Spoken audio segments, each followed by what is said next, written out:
dans cette conférence de Sycomore. Nous considérons que nous devons appliquer à nous-mêmes ce que nous recherchons dans nos investissements. Et c'est ainsi que nous avons décidé de transformer Sycomore en une entreprise à mission, c'est un des premiers exemples dans notre secteur, en inscrivant notre mission dans nos statuts. Qui dit mission, dit évaluation de cette mission. Donc nous avons décidé de nous faire labelliser Bicorp. C'est une labellisation qui est en cours. Notre second engagement pour 2020, c'est d'être plus impactant à travers nos investissements. Depuis plusieurs années, nous militons pour une finance utile, c'est-à-dire que nous souhaitons apporter de la performance, bien sûr, c'est un prérequis pour nous, mais également du sens. Aujourd'hui, on souhaite apporter un peu plus, c'est-à-dire on souhaite toujours apporter performance et sens, mais également impact. Donc la totalité de nos investissements, vous le savez aujourd'hui, intègre des critères extra-financiers, mais nous avons décidé de labelliser l'ensemble de nos fonds Longoli par le label d'État, le label ISR, en 2020.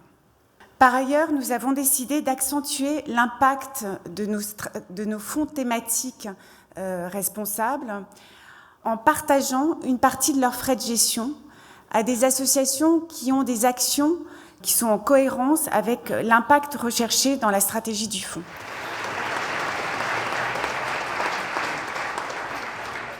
C'est ce qui fait qu'on se lève tous les matins et que vraiment on sent qu'on a un rôle, à la fois économique bien sûr, mais sociétal majeur. Le bio réservé à 3 arrondissements parisiens avec des petits magasins de proximité, ça c'était la période précédente. Notre mission à nous, c'est de le rendre accessible à tous.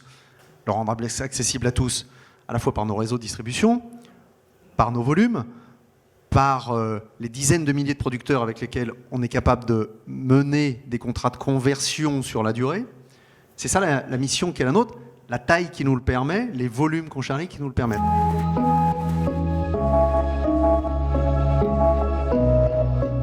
L'investissement socialement responsable, c'est un peu le socle. C'est-à-dire c'est une démarche où on intègre le développement durable dans les choix d'investissement, en essayant de gommer, de limiter les mauvaises pratiques et les externalités négatives. Avec la recherche d'impact sociétal, on va beaucoup plus loin, c'est un cran plus loin. On est vraiment dans une logique de transformation positive profonde.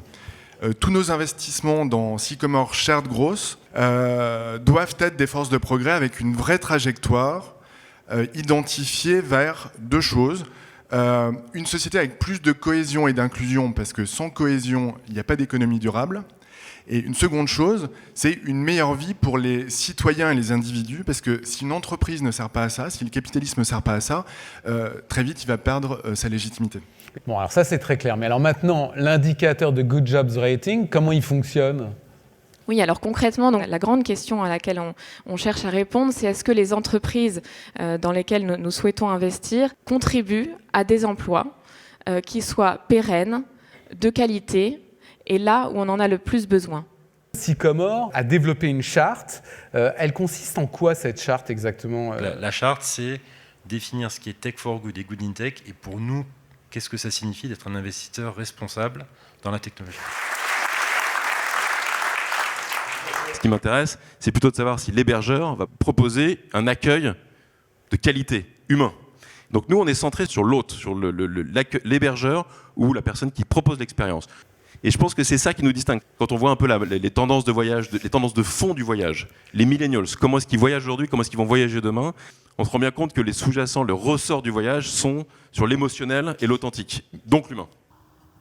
Et je terminerai donc avec les 2 fonds thématiques. Donc il y en a un qui en fait répond à une des questions qu'on a reçues en amont de la conférence, qui était quelle mutation technologique majeure va intervenir dans la prochaine décennie.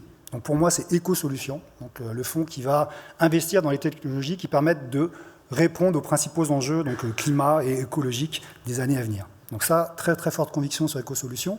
Et ensuite, Happy at Work, qui est un fonds qui est très qualité croissance, que je gère avec Jessica, qui a apporté beaucoup de valeur en investissant hors d'Europe et principalement aux États-Unis à mes côtés.